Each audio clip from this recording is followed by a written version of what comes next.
This is the story of the dumbest speedrun on the Breath of the Wild leaderboards, and why it's actually genius. I'm of course talking about Die Kohga, which is exactly what it sounds like.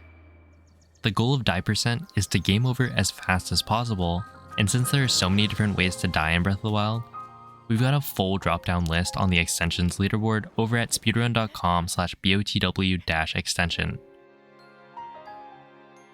So naturally, one of the options is Kohga. Now, I know what you might be thinking. That's ridiculous. It's impossible to get hit by Kohga, let alone die. And don't worry, I've done the testing and I can confirm that his attacks do have hitboxes. Jokes aside, it's such an oddly specific category, especially given the rest of the Die subcategories don't require leaving the Great Plateau. There's a bog, there's bees, but no matter how hard you look, you won't find Master Kohga on the Great Plateau. This category forces you to complete all 4 shrines to get the paraglider, and then start the Thunderhelm questline in Gerudo Town, all so that you can finally visit the Yiga hideout and fight Kohga at the end. It's a slight detour compared to the 59 seconds it takes for fall off a cliff speedruns. The reason it's so bizarre is that it was created to prove a point. You see, the extensions board is meant for speedruns that aren't as mainstream as your typical any percent or 100% speedruns. And there are a lot of creative categories that show off parts of Breath of the Wild that you'd never get to see elsewhere. Like Dog Percent, where you collect all the dog treasures by feeding the stable dogs. Or all minigames, where you have to complete every minigame to earn the max prize, which is something that isn't even required in 100% speedruns. Which I know because I'm currently running 100% over on my Twitch channel, so make sure to stop by. But if you take a look, there's a lot of random categories that, although they have different goals, boil down to the same thing. Plateau plus 1 objective. I'm talking things like Butter Dog, dog with the butter on 'em %, where you put butter on a dog as fast as possible. Bread %, where you bake bread as fast as possible. And Monkey %, where you travel to Farron, listen to monkey noises while crouching, and eating a banana as fast as possible. All of which I assure you are real and take just about 15 minutes to complete, 13 of which are the Great Plateau. Bear in mind, these categories were created back when BLSS wasn't discovered, so instead of 1 slide, it was a slightly different BTB setup off this Boko, depending on where you needed to go. So it was a little harder, but the idea was the same. These categories exist because of how relaxed the rules for creating new categories used to be. All it took was 3 runs by different people, and then submitting a request for the category to add it. Which means that, as long as you had 2 friends with Breath of the Wild, you could fairly easily create your own categories. So a group of 3 runners decided to put that to the test. And on March 25th, 2021, the real Noman, Mikey's Gone, and Senor Tapir completed the first Die Kohga speedruns. These would also be the last runs for almost a full year. And then they went on to run Die Enoch's Oldest Kin. But the point was already made, and the rules were changed before this banger of a category was made official.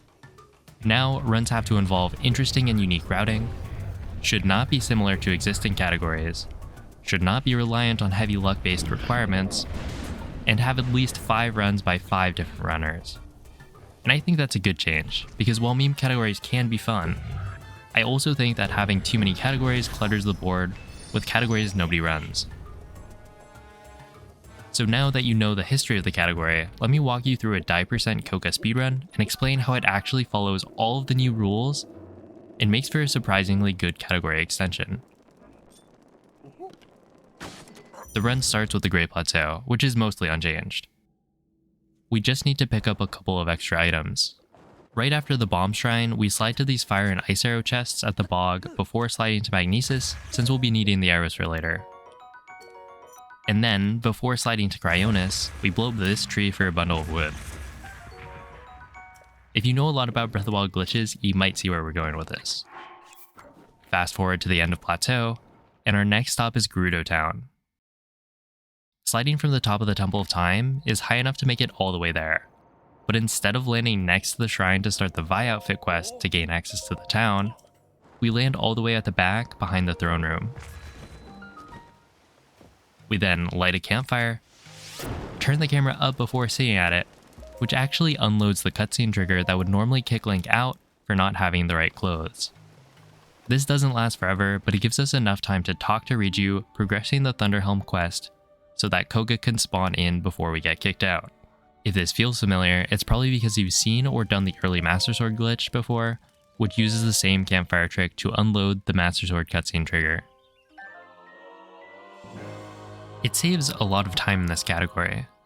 We're skipping talking to Benjamin, windbombing to Kara Kara Bazaar, the Noboris cutscene that plays when you land, and since this is our first Divine Beast cutscene, there's an extra Zelda cutscene after where she tells us about the Divine Beasts. We also skip selling 600 rupees worth of gems that we would need to go and get, actually buying the clothing, and then windbombing back to Gerudo Town, which would require getting food for the extra wind bombs. Overall, I'd estimate it saves at least 2 minutes, probably more, since it's already around a minute faster without factoring in getting the gems and selling them at Kara Kara. This clothes skip is the unique routing that Die Kohga brings to the table. Despite her best efforts, it's not quite fast enough to make it worth it for an all Divine Beast speedrun, since you have to sleep at the campfire twice, get kicked out twice, and get the shock arrows for the Ruta quest line elsewhere, since we normally buy them in Gerudo Town. So this is the showcase of a really neat trick that's been around for a while, but has yet to make its way into the more mainstream runs. Once we've been kicked out, we climb up the wall and windbomb to an enemy camp to bullet time bounce over to the Yiga hideout. This part's the same as all dungeons and all main quests, but the fact that the category uses BTBs in 2024 is pretty rare. For anyone not familiar with the glitch, if Link shield surfs in bullet time onto an enemy as they ragdoll, he gets launched at nearly 20 times his initial speed. We use them here because we need to make it over the mountains, and they're still the best way to gain a lot of speed and height quickly, since there's no vertical BLSS. Thank Hylia. After a second BTB, we arrive at the back of the Yiga hideout, which doesn't activate the Kohga fight unless you enter the area through the metal door at the end of the hideout. Luckily, we can just shield clip through the wall to quickly activate the fight.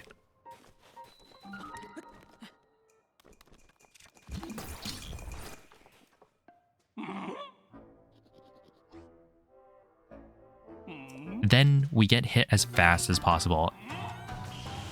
And GG. Speedrunners have proven that not only is it possible to die to Kohga, but it can be done in under 20 minutes. Subscribe for more Breath of the Wild speedrunning videos.